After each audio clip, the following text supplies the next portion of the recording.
Bull market versus bear market, what they really mean. Have you ever heard someone say, "We're in a bull market," or "It's a bear market right now," and wondered what that really means? A bull market is when prices of stocks, crypto, or other investments are rising, or expected to rise. It's called a bull market because when a bull attacks, it thrusts its horns upward, symbolizing prices going up. During a bull market, confidence grows. Then there's the bear market. In a bear market, stocks may drop 20% or more.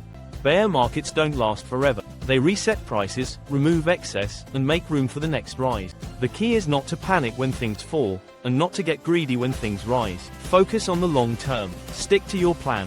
Because both the bull and the bear are part of one natural cycle.